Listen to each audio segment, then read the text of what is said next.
Okay mga kaigsunan, niya kung ipakita ninyo ang mga estilo sa paglungag kung daghan ang imong pagalungagon. Most especially kung mais ang imong lungagon. So dire una ay mga kumbira usahay, ma-failure ta sa tuang paglungag. Kay dili malagdos, dili maluto, katunga luto, katunga dili.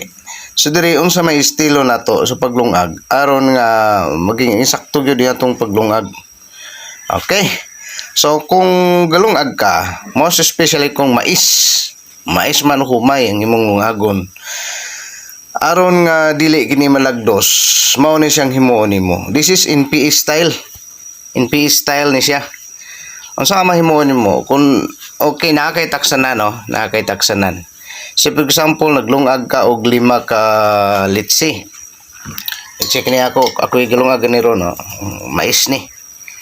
Mais ni siya. Okay? So, kung maglungag ka, kinahanglan nga maglungag ani ka. Takso nimo kung pila ang imong lungagon kung 5 ka litsi, kani 5 ni ka takos dili litsihan kundi baso kung itaksan ani. Kung 5 ka baso ang tubig, imong takson usab nga 5 usab ka baso ang tubig. Mag-ana ka magluto. Nya pa imo ni siyang pasubrahan jutay ang tubig og jutay lang gyud. Example labi sobrahan nimo jutay og tunga ang tubig, na? Tunga sa baso kay ang kining tubig magdili puno pantay usahay niya ang tubig ang bugas mo pantay man kana sa sudlan ang baso siyempre makuan man mahuwad no. So sobrahan nimo siya og jutay. Ang gidala na sa iro ako sinilas ito eh. Okay. So dire pagluto nimo magluto ka ni ang estilo nimo basta magluto gani ka ang uban na ni ukayon man no. Pagbukal o kayon. But that is not the correct way. Kung parang dili gyud malagdos ng imong pagluto, ha? So kung unsa kadaghanon ang imong tubig as I said, mausab kadaghanon ang imong bugas rather. Kung pila kadaghanon imong bugas, mausab kadaghanon ang imong tubig.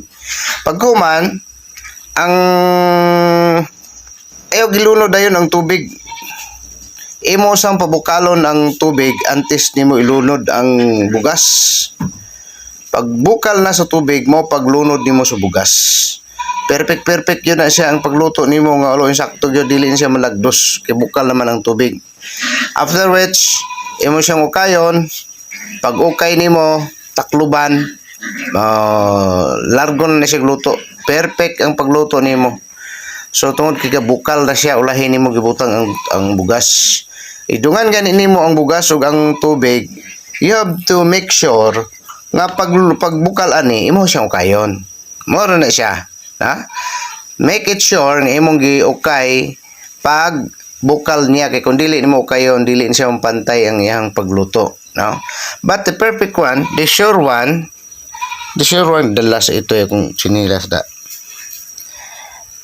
The sure one aron mo perfect siya imong takso ng tubig, pasobrahan nimo na siya og jutay, then pabukalon sa nimong tubig, pagbukal sa tubig ihulunod nimo ang bugas. Mao na siya.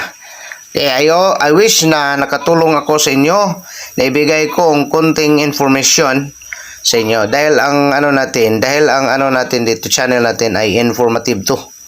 Lahat ng mga information ibibigay natin dito sa inyo. Hindi lamang isang topic ang ibibigay natin. So dito marami kayong makukuha eh.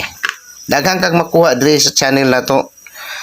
O may mga question ka o dire magamuguan eh. Kaya hanggang dito na lang. Anyway, this is an NPE style.